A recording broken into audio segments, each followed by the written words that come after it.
বন্ধুরা, আমাদের দেশে গোটা দুনিয়ায় একমাত্র মহাশক্তি, যে মহাশক্তির হাতে রয়েছে এক বিনাশকারী অদৃশ্য ক্ষেপণাস্ত্র। যে অদৃশ্য ক্ষেপণাস্ত্র শত্রুকে বিনা যুদ্ধে পরাজিত করার ক্ষমতা রাখে। যে অদৃশ্য ক্ষেপণাস্ত্র শত্রুকে কয়েকশো বছর পিছিয়ে দেওয়ার ক্ষমতা রাখে। যে অদৃশ্য ক্ষেপণাস্ত্র মহাকাশে অবস্থানকারী শত্রুর গোয়েন্দা স্যাটেলাইটকেও ধ্বংস করে দেওয়ার ক্ষমতা রাখে।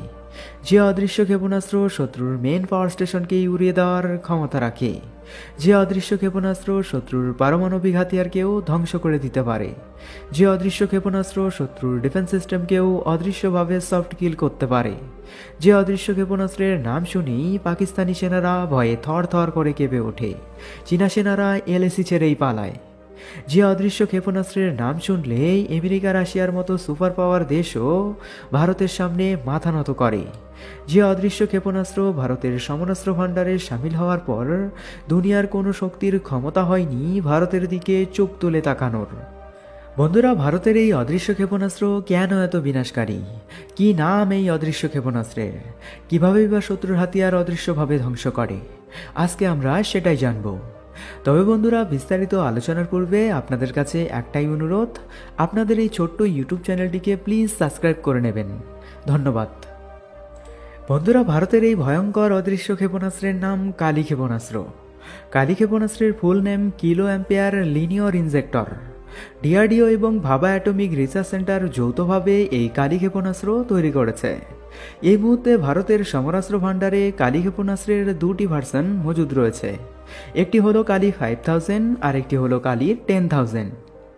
বন্ধুরা, কালী ক্ষেপণাস্ত্র কীভাবে অদৃশ্যভাবে শত্রুর টার্গেটে ধ্বংস করে দেয়, এখন আমরা সেটাই জানব। বন্ধুরা, প্রত্যেকটা ইলেকট্রনিক্সের ডিভাইসের কিন্তু একটি নির্দিষ্ট ভোল্টেজ সহ করার ক্ষমতা রয়েছে। এটা আমরা সবাই জানি। বন্ধুরা, মনে করুন আপনার কম্পিউটার 240 ভোল্ট পর্যন্ত ইলেকট্রিসিটি গ্রহণ করতে পারে, কিন্তু হঠাৎ করে যদি 450 ভোল্ট চলে আসে, তাহলে নিশ্চিতভাবে আপনার কম্পিউটার খারাপ হয়ে যাবে। ঠিক এইভাবেই কাজ করে ভারতের কালী ক্ষেপণাস্ত্র। বন্ধুরা, আজকের দিনের প্রত্যেকটা মিলিটারি ইকুইপমেন্ট যেমন command, control, communication system, defence system, fighter jet, drone, missile, navigation system, মহাকাশে অবস্থানকারী স্যাটেলাইট সব কিছুই ইলেকট্রিক সার্কিটের মাধ্যমে ইলেকট্রিসিটি দিয়ে চলে। ভারতের কালী ক্ষেপণাস্ত্র যুদ্ধকালীন সময়ে শত্রুর এইসব মিলিটারি ইকুইপমেন্টকেই ইপিএফসি সিজি জেনারেটরের সহায়তায় হাই ফ্রিকোয়েন্সির ইলেকট্রোম্যাগনেটিক পালস দ্বারা অদৃশ্যভাবে সফট কিল করবে। অর্থাৎ টার্গেটের অনবোর্ড ইলেকট্রনিক সার্কিটগুলিকে হাই ফ্রিকোয়েন্সির ইলেকট্রোম্যাগনেটিক পালস দ্বারা ধ্বংস করে দেবে। বন্ধুরা, কালী 5000, কালী 10000 এর পর ভারতীয় সমরাস্ত্র ভাণ্ডারে এবার সামিল হতে চলেছে কালী ক্ষেপণাস্ত্রের সর্বশক্তিমান ভার্সন কালী 20000।